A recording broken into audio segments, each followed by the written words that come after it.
Como les mencionaba, el día que hoy me invitaron a dar esta charla, pues estoy súper feliz. Quiero aclarar que no tengo ningún conflicto de interés que reportar para dar esta charla.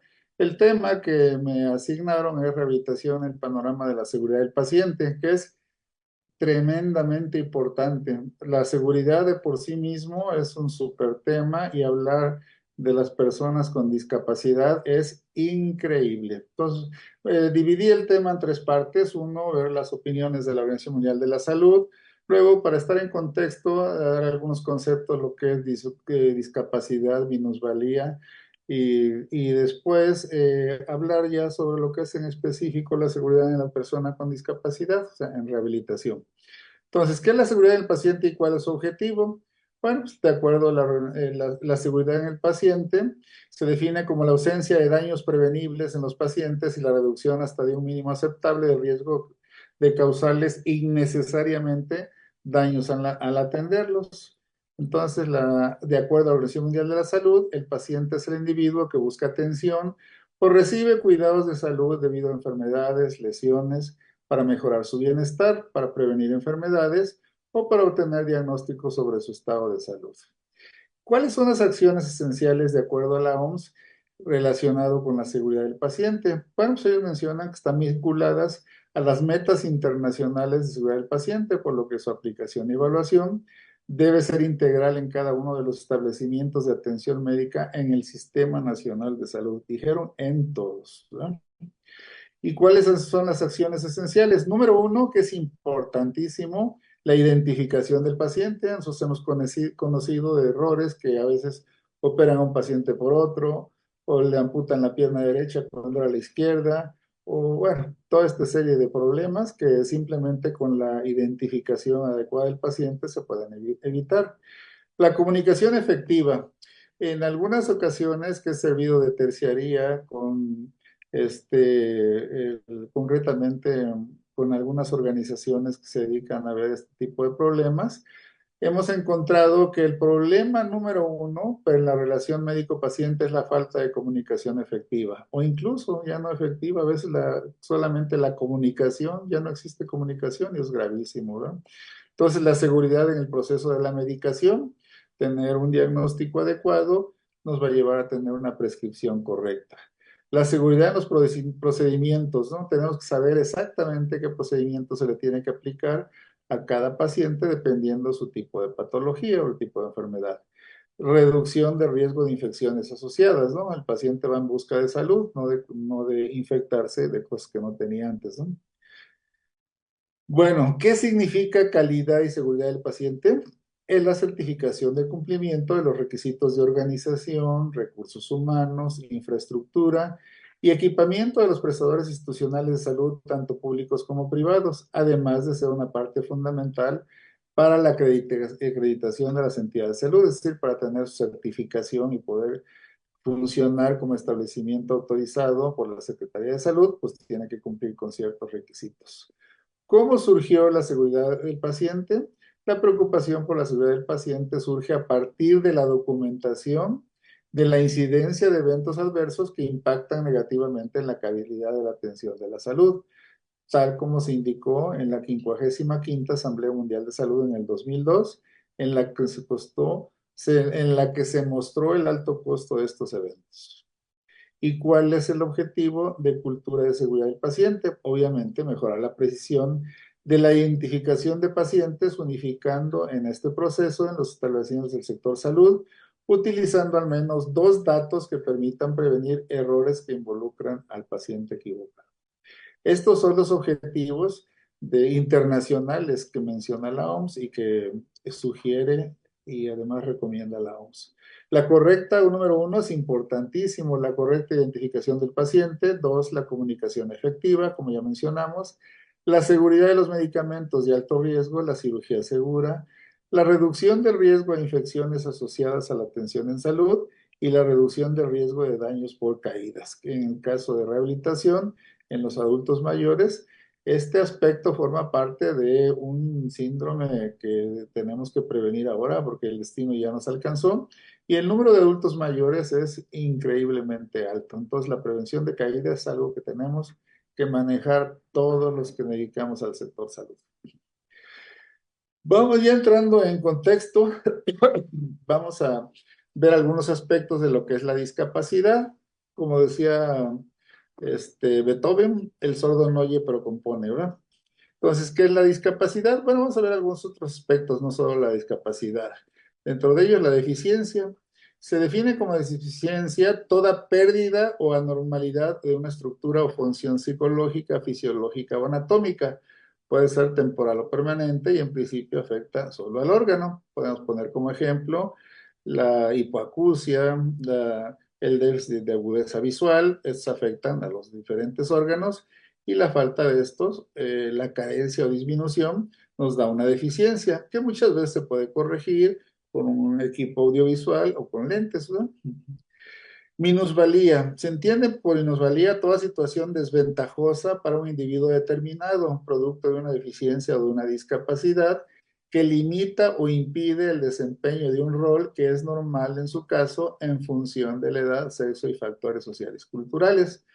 Tenemos que estar de acuerdo ahora que en el caso de algunas definiciones ya no se usa la palabra normal, ¿no? Porque tiene muchas acepciones, incluso en los textos o en los papeles o artículos americanos lo definen como able body, ¿no? Capaz para, ¿no?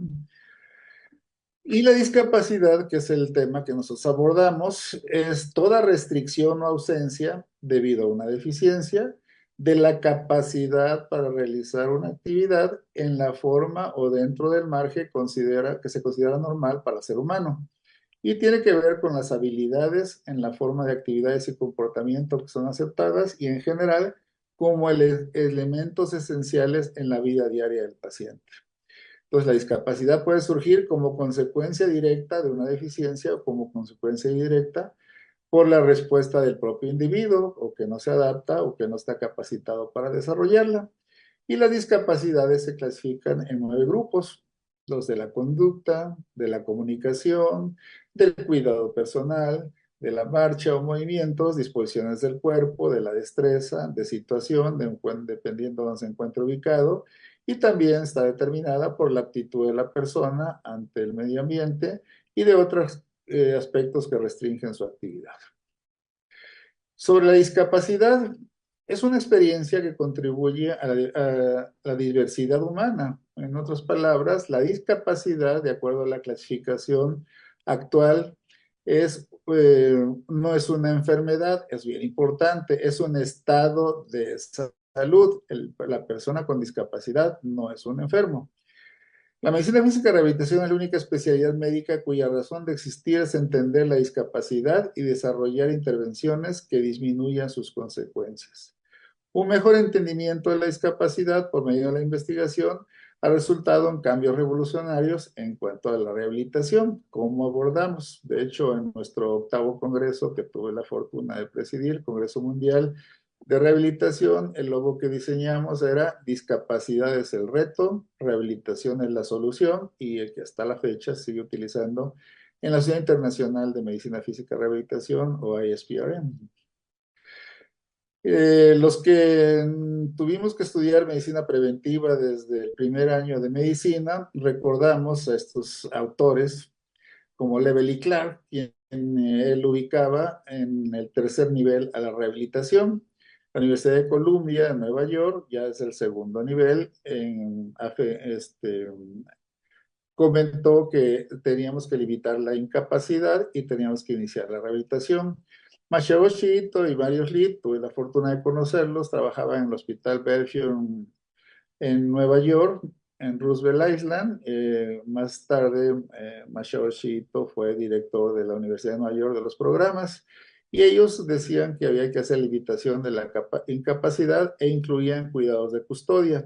Si se dan cuenta, estos servicios de rehabilitación los ubicaban solamente en 2º y 3er nivel. Con estudios que hicimos en la Universidad de Minnesota, donde además de hacer el intercambio, tuvimos la oportunidad de hacer el programa de administración en educación e investigación en rehabilitación. Y ahí la parte de mi tesina la hice sobre servicios de rehabilitación en unidades de medicina familiar, es decir, en primer nivel, o sea, nos fuimos más amplios. De hecho, déjenme decirles que México es el único país que tiene servicios de rehabilitación en primer nivel en el Instituto Mexicano del Seguro Social, programa que diseñamos y que recibimos felicitaciones incluso de la OMS. Ahora, hay que definir, es un servicio de rehabilitación. Un servicio de rehabilitación está encabezado por un médico especialista en medicina física y rehabilitación, certificado por su consejo, avalado por CONASEM, y ahí se integra, él es el capitán de la nave y está obviamente apoyado por terapistas físicos, que son los que van a aplicar el programa de rehabilitación que vamos a indicar. Entonces es muy importante definir qué es un servicio de rehabilitación y no confundir con el programa de rehabilitación basada en la comunidad, que es otra estrategia de la OMS y que la han utilizado sobre todo en el DIF, ¿no?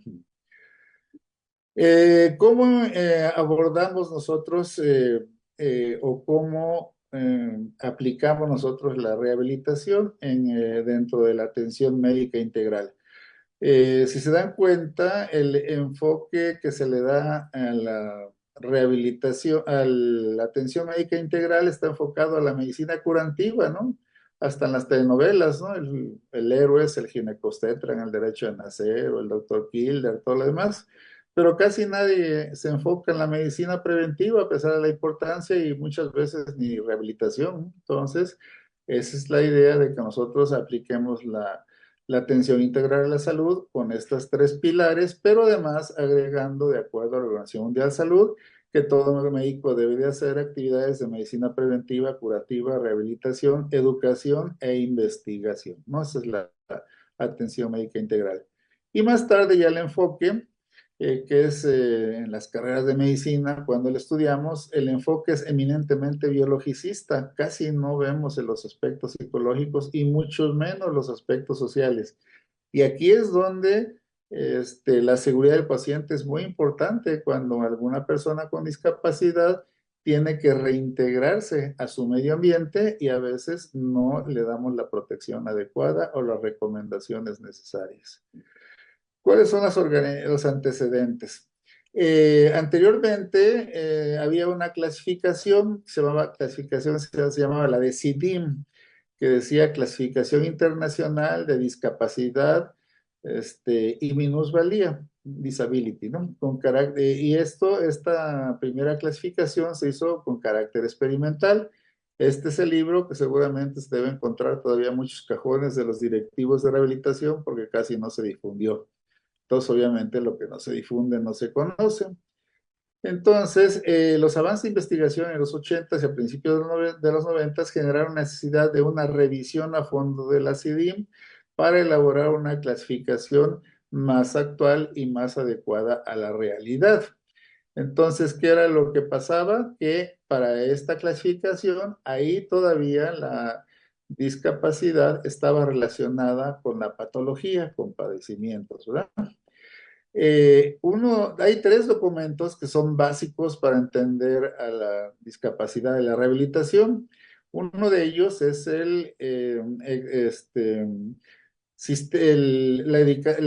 perdón, a ver, acá, ahí, a ver, estoy acá. Ok, el Informe Mundial sobre Discapacidad que patrocinó la directora general Margaret Chance y quien la patrocinó fue el Banco Mundial. Entonces tuve la fortuna de participar en este evento. Se hizo por regiones en las Américas. Nos reunimos en Costa Rica y ahí se hizo este documento. Los otros documentos, es que es importantísimo, es la Convención sobre los Derechos de las Personas con Discapacidad que la avaló las Naciones Unidas. Este documento se lanzó en el 2006. El informe, bueno, y el otro que es importantísimo, que está revolucionado totalmente el enfoque de la atención a las personas con discapacidad. Bueno, la importancia de esta publicación de la Convención sobre los Derechos de las Personas con Discapacidad es que aquí se estableció que la denominación correcta es persona con discapacidad. Desde ahí empiezan nuestros problemas y la falta de protección a las personas. ¿Cuántas veces han escuchado, sobre todo los políticos, ¿no? O sea, personas con necesidades especiales. Si yo quiero ir al baño, tengo una necesidad especial, ¿no? Entonces, o minusválidos, plusválidos, o lo peor, no inválidos, sin valor, qué barbaridad, no tienen idea ni de lo que mencionan, pero bueno, pues así nos las gastamos aquí en el país. Y la otra es la Clasificación Internacional del Funcionamiento de la Discapacidad de la Salud, o CIF. Esta es una clasificación internacional. De hecho, en algunos países como México se sigue usando todavía la CIE 10, Clasificación Internacional de Enfermedades, la 10, ya está entrando la 11, y en la 11 ya tiene aspectos de esta Clasificación Internacional de Funcionamiento de la Discapacidad de la Salud, CIF, o en inglés ICF. Entonces van a ver cuál ha sido la importancia de esta clasificación. Esta clasificación ya se distribuyó en todo el mundo. Esta se originó, nosotros tuvimos la fortuna de participar también en la Universidad de Múnich, o München, como dicen los alemanes, y ahí se establecieron los conceptos básicos, después se elaboró, se hicieron las traducciones, y los programas de capacitación para que se difundiera a todo el mundo. Sin embargo, a 24 años de que se lanzó, todavía hay algunas personas que no lo conocen, ¿no? Entonces, ¿qué es la CIF? Pues es una clasificación de salud y estados relacionados con salud. Aquí fue donde se difundió que la discapacidad es un estado de salud y no es una enfermedad. Entonces, ¿por qué es importante mencionar esto? Porque si no es una enfermedad, no se va a prevenir. Lo que se va a prevenir son los padecimientos potencialmente discapacitantes, es decir, podemos prevenir la hipertensión, la diabetes, que son los que pueden generarnos un EBC y que eso sí nos va a dejar una discapacidad. Entonces, y lamentablemente, incluso en algunos centros todavía de rehabilitación siguen haciendo cursos de prevención de discapacidad, quiere decir que se quedaron con la clasificación azul con la CIDIM, pero antes del año 2000, ¿no? Entonces, esta está diseñada con un propósito múltiple para ser utilizada en varias disciplinas y por diferentes sectores de la sociedad. Todas las especiales deberíamos tener la obligación de conocer qué es la CIF, porque todos atendemos problemas de salud que pueden generar una discapacidad. Entonces aquí está la CIE 10 y la CIF. Había dos clasificaciones y como les menciono, ya en la número 11 van a venir aspectos integrados de ambas clasificaciones. Entonces, ¿cuál es este modelo de la CIF? Es un modelo multidimensional que va en contra del unidimensional que manejaba la CIDIF. Entonces, estas son las cuatro patitas de la mesa en donde están soportado todo lo que es el funcionamiento, lo que es la estructura, la capacitación y la participación. Entonces, dentro de esta área, como ven, no solo los médicos son los que nos vamos a encargar de atender la discapacidad. Por ejemplo, la parte anatómica, que es la estructura, y funcional, que es la fisiología, esa la ve el médico. La parte de actividades y participación, que es lo que nos va a ver, vamos a valorar la capacidad y el desempeño, parte lo ve el médico y parte lo puede ver trabajadora social. Y en cuanto a los factores ambientales, nosotros somos asesores u orientadores, pero quienes son los tomadores de decisiones, obviamente, son los políticos, ¿no? Entonces, como ven, este es un abordaje global, universal, multidimensional, que es como debe de verse la rehabilitación. Entonces, ¿qué es el funcionamiento? Pues es una experiencia a lo largo de la vida. Vean, esta persona que no puede hacer genuflexión, como estos religiosos, pero se hace lo que puede hasta donde llega, ¿no? Y está relacionado con diferentes etapas de la vida, desde la niñez hasta los adultos mayores. Entonces, también es un episodio de la vida, ¿no? Y que afecta, como les mencionaba al principio, pues todas las esferas, ¿no? La emocional, la biológica, la social. En este caso, la depresión también es un problema que altera el funcionamiento. ¿Cuáles son las acciones de trabajo que tenemos para abordar estos aspectos? Pues las redes de apoyo que nos van a orientar, a promocionar y a prevenir y a dar educación de los padecimientos por potencialmente discapacitantes, como mencionaba. ¿Qué es lo que buscamos nosotros? Centrarse en el individuo como componente de una organización. En las charlas que le he escuchado a la doctora Lilia Cote menciona que me da mucho gusto escucharla cuando dice, nadie más conoce el padecimiento que está sufriendo un individuo que la misma persona. Entonces de ahí tiene que partir todo, ¿no? Se focaliza la atención no solo en salud, sino en intereses y fortalezas, involucra a la familia y los amigos, que es importantísimo, y sobre todo nos permite adecuar, mejorar o cambiar el estilo de vida. Y de ahí salió este apotegma, ¿no? Que esté libre de discapacidad, que tire la primera piedra, ¿no? Y entrando en materia, podemos decirle que rehabilitación desempeña un papel crucial en el panorama de la seguridad del paciente, ya que se enfoca en la recuperación y el bienestar continuo de los individuos después de intervenciones médicas, cirugías o eventos traumáticos. Existen puntos claves sobre cómo la rehabilitación contribuye a la seguridad del paciente, como vamos a ver más adelante. El número uno, obviamente, la prevención de complicaciones, no prevención de discapacidad, que quede muy claro, prevención de complicaciones. La rehabilitación ayuda a prevenir las complicaciones secundarias como las úlceras de presión, si no se cambia de posición por lo menos cada 2 horas, evita la atrofia muscular, evita la limitación de los rangos de movilidad a través de la movilización temprana y ejercicios terapéuticos, ¿no? Que pueden ser isométricos o isotónicos. Entonces, como ven, desde ahí empezamos nosotros en el apoyo de los aspectos de la rehabilitación en las patologías.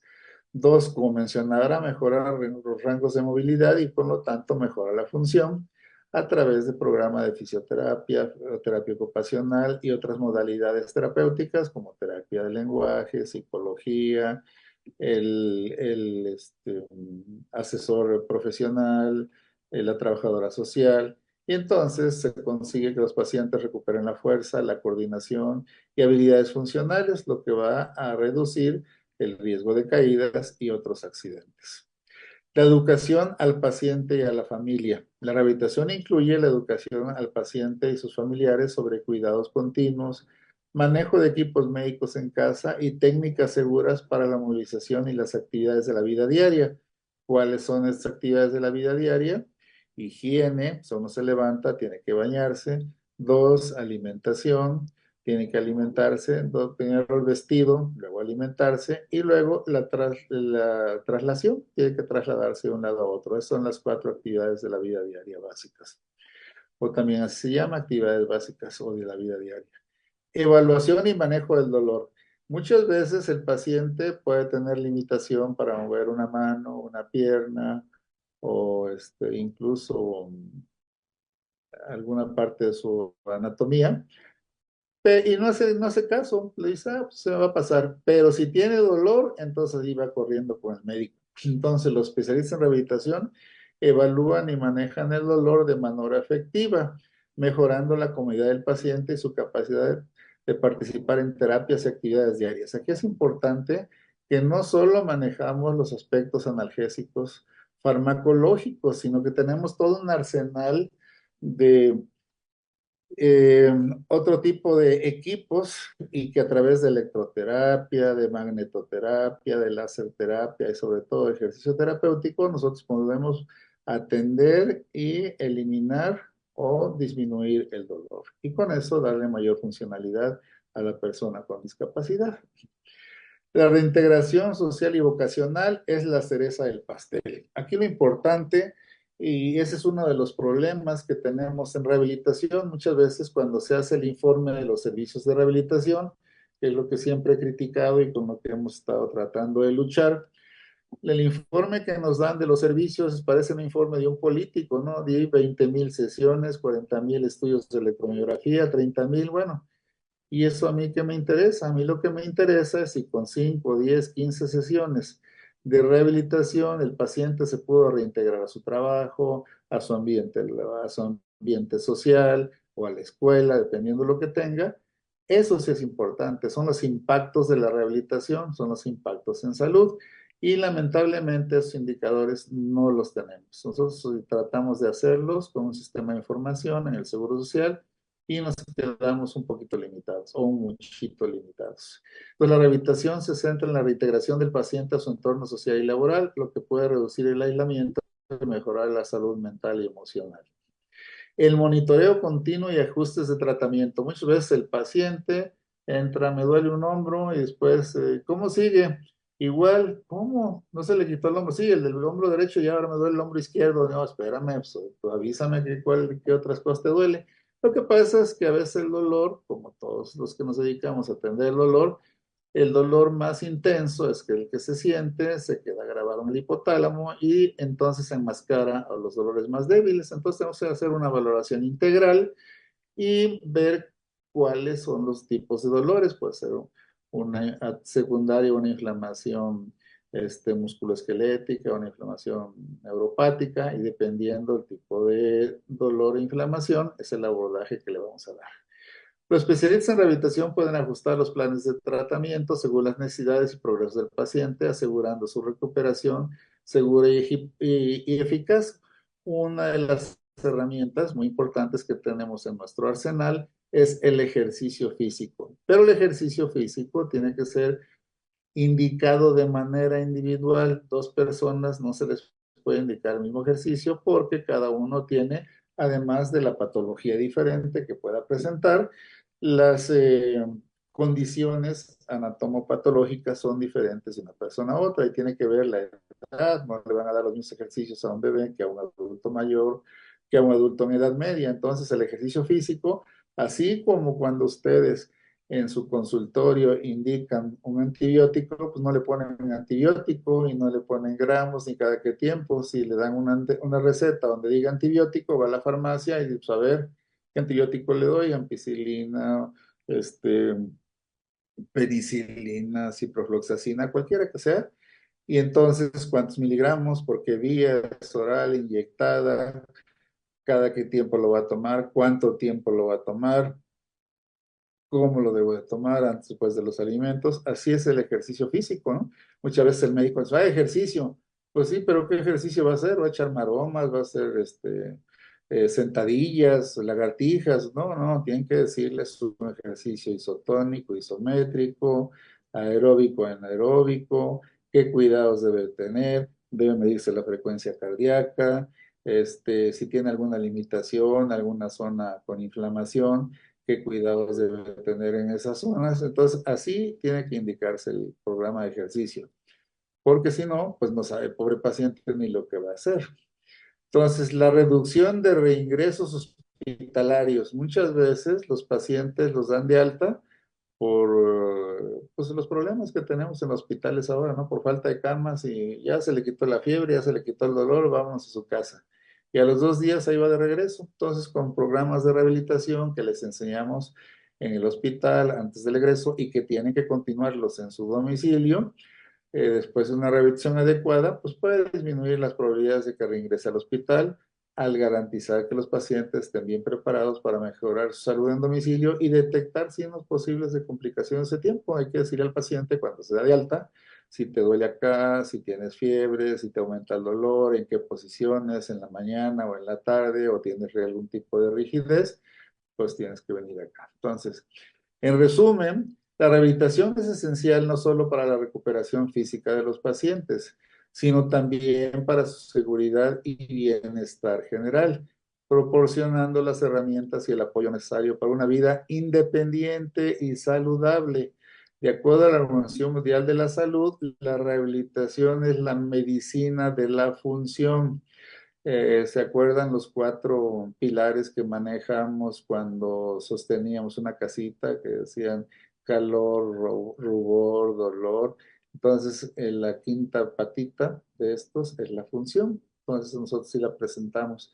La revisión en la medicina de la función. Entonces, si no está funcional, quiere decir que no estamos adecuando. Entonces, de hecho, en los pronósticos o en las metas que nos aplicamos en un programa de rehabilitación, siempre anotamos hasta conseguir su máxima capacidad funcional. Lamentablemente no siempre se logra, pero si logramos que el paciente sea independiente, se pueda vestir, pueda ser autosuficiente para su alimentación, es independiente para la marcha, pues ya conseguimos bastante, ¿verdad? La conclusión, las personas con discapacidad, sus derechos es importante. México es de los países en que mejor legislación tiene en Latinoamérica en cuanto a las personas con discapacidad. ¿Cuál es el problema? Que no se cumple ni el 10%. Ustedes pueden ver las normas, bueno, ya es ley oficial, ya está legislado la eliminación de barreras arquitectónicas, tanto en las instalaciones de salud como en todos lados, ¿no? ¿Y qué es lo que pasa? Hace un espacio para que se estacione una persona con discapacidad y viene un flojo y se estaciona ahí y nadie lo puede quitar porque el vigilante no se quiere echar la bronca. Entonces, lo importante no es tener una legislación adecuada, sino que se cumpla. Y a veces como que no estamos totalmente concientizados para esto. Una de las funciones de la Sociedad Mexicana de Medicina Física y Rehabilitación es hacer la difusión de la cultura de la discapacidad y la rehabilitación. Y pues sí cuesta mucho trabajo, ¿no? Simplemente para evitar los lesionados medulares hicimos una campaña para que no utilicen sus teléfonos celulares cuando van manejando. Y ahora estamos peor, ya pudimos llegar un poco a desensibilizar a los choferes y ahora los peatones son los que atraviesan con su celular y decía una amiga que es ingeniera biomédica, trabajó en la Universidad Iberoamericana y se fue a vivir a Inglaterra y dice, es que en México la Virgen de Guadalupe trabaja horas extras, ¿no? No matan más personas porque Dios es grande, ¿no? Entonces, vean ustedes cuánta gente se atraviesa con el celular o con sus audífonos, ni siquiera ven los semáforos y uno tiene que estarlos cuidando, ¿no? Entonces, les decía, en cuanto a la legislación, está bastante bien, estamos a muy buen nivel, no solo como en Latinoamérica, creo que es el país que tenemos mejor legislación y a nivel internacional estamos muy avanzados. El problema es que no se cumplen, ¿no? Un ejemplo es el de los estacionamientos, ¿no?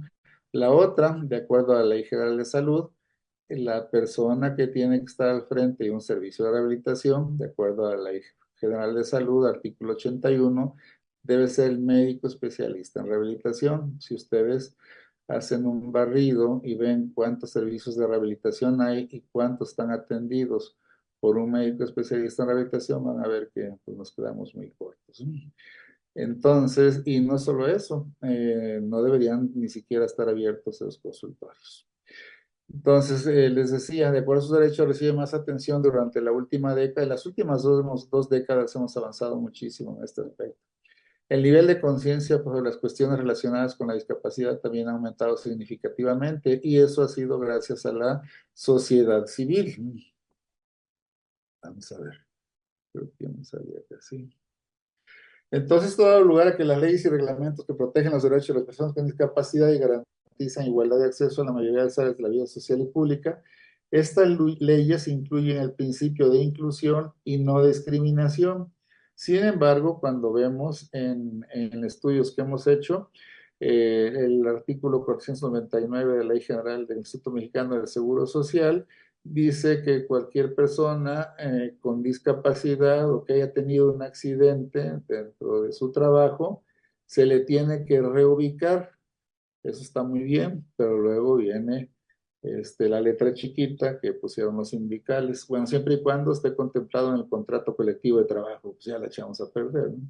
Entonces, poco se sabe sobre la situación de la vida real de personas con discapacidad en México. Muchas veces, mediante el programa de reincorporación laboral, logramos que lo puedan reinstalar en la misma empresa, en el mismo trabajo, lo aceptan 1 o 2 meses y luego ya lo dan de baja o lo cambian de lugar, que sería lo menos peor, ¿no? Los servicios de rehabilitación en México están organizados principalmente por el IMSS debido a la creciente necesidad de rehabilitación. Se ha diseñado e implementado un modelo innovador de servicios de rehabilitación, además de los servicios de rehabilitación hospitalarios comunes, ¿no? Además, se encuentran disponibles servicios de rehabilitación basados en la comunidad, que es el que les mencioné. Ahí son voluntarios, ahí no tiene que estar un médico, un terapista, y son estos voluntarios quienes lo refieren a un servicio de rehabilitación. Estos avances muestran los crecientes esfuerzos en el campo de los servicios de rehabilitación. Sin embargo, faltan datos más detallados sobre las necesidades insatisfechas. Bueno, hemos avanzado muchísimo en medicina. Miren, de hecho, ya con la aplicación de las células madre, de la tecnología, este, pues hemos logrado sustituir tejido enfermo con células madres, entregar tejidos. Tuve la fortuna de participar en el primer trasplante exitoso de hombro en el mundo en 2015 y el paciente ya hace su vida normal. También tuve la oportunidad de asesorar un equipo de emprendedores que hicieron la primera prótesis mioeléctrica en México, ganaron el primer lugar en Bahrein y pues estos chavos son los que van a cambiar el mundo, son los que sí les gusta estudiar, ¿no? No están esperando que los apoyen, ellos mismos han conseguido mucho, pero nos falta mucho por hacer todavía. Algo que es importante también mencionar que lo que no se mide no se puede valorar. En rehabilitación tenemos varios índices, como el índice de Bartel, donde nos permite medir a la persona con discapacidad o que tenga alguna limitación y se le evalúa si puede comer, si va al baño de manera independiente, si se puede asear, se puede vestir, si tiene control de vejiga e intestino, si hace su transferencia de silla a la cama, si deambula o si puede subir y bajar escaleras. Les decía que en cuanto a legislación estamos muy bien porque las leyes de eliminar barreras arquitectónicas están muy bien hechas, pero no todo el mundo las describe. Entonces, siempre tiene que hacerse una evaluación integral para ver hasta qué nivel está el paciente, en qué nivel llega y en qué nivel se da de alta, ¿no? Entonces, eso nos permite ver la eficiencia de los programas de rehabilitación.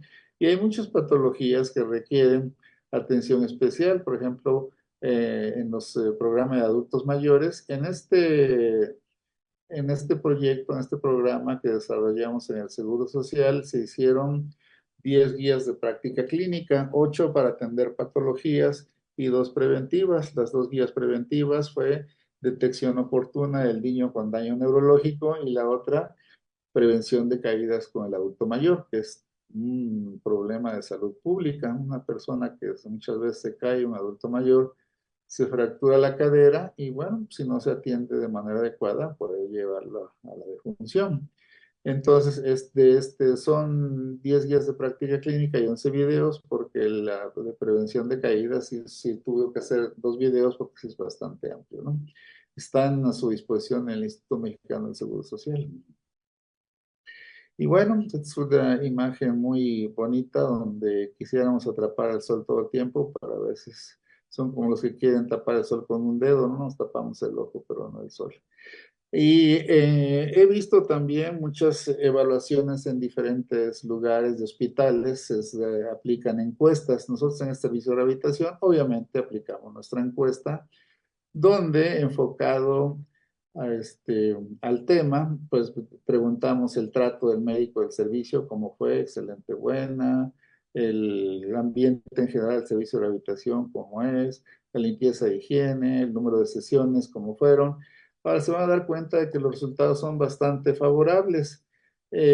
¿Por qué? Una de ellas es por el temor del paciente que si dicen que trataron con la punta del pie los van a dar de alta. Eso hay que sensibilizarlo. Entonces, para evitar este problema de que dijeran que todo estaba bien, esta encuesta se la aplicamos cuando se egresaba del servicio. Entonces, sí se evaluaba y tratábamos de corregir hasta donde estaba nuestra capacidad, nuestro alcance de corregir estos problemas. Para que vean cómo manejamos la discapacidad en México, en lugar de una rampa, imagínense qué silla de ruedas va a subir estos escalones, pero como les dijeron a los políticos, hay que tener la eliminación de barreras arquitectónicas, pues se les hizo fácil acá. Uno, no sé si recuerden algunos que en una ocasión tuvimos a una delegada aquí en la delegación Benito Juárez, muy famosa, Kena Moreno. Ella ya tenía la revista Kena y era una persona muy sensibilizada. Y entonces diseñó un programa para eliminar barreras arquitectónicas en la delegación. Lamentablemente, las personas que la asesoraron no tenían la menor idea de lo que es una barrera arquitectónica. Entonces, las rampas las hizo en una esquina, en lugar de hacerlas en un arroyo en otro, como indica la norma oficial mexicana, la hicieron acá. La inclinación, que debe ser entre 3 y 6 grados máximo, los hicieron de 45 grados, parecían rampas para esquiar ahora en las Olimpiadas. No tenían antiderrapantes, lo ancho de la rampa era de 90 centímetros y necesitamos 1 metro para que quepan las sillas de ruedas y no dejan las manos atoradas de las pobres personas con discapacidad que la utilizan. Si ustedes van a la delegación Benito Juárez, muchas de estas rampas que hicieron en esta época las están utilizando las personas que venden tacos, que están ahí en la orilla y que les sirve para subir y bajar su carretilla. Sí, afortunadamente hay algunas rampas bien hechas, ¿no? Pero bueno, para que vean que a veces una buena idea mal supervisada, pues no va a funcionar, ¿verdad? Y bueno, como decía Beethoven, nunca rompas el silencio si no es para mejorarlo. Y Jorge Luis Borges decía, no hables a menos que no puedas mejorar el silencio. Entonces, para terminar, la rehabilitación no solo es el masajito, sino son técnicas especiales que nos permiten, mediante procedimientos estratégicos y con el uso de nuestro arsenal de alta tecnología, conseguir que la funcionalidad del paciente, que es el objetivo. Y que, como les mencionaba, la rehabilitación es la ciencia de la función. Y aquí está el mejor ejemplo, aquí una foto de mi tía que está haciendo ejercicio a los 95 años. No, en realidad no es mi tía, pero le digo tía, ¿no? Bueno, si hay alguna duda, pregunta, reproche, invitación, son bienvenidos en este momento. Creo que sí me pegué al tiempo y espero que les haya gustado compartir estos agradables para mí momentos.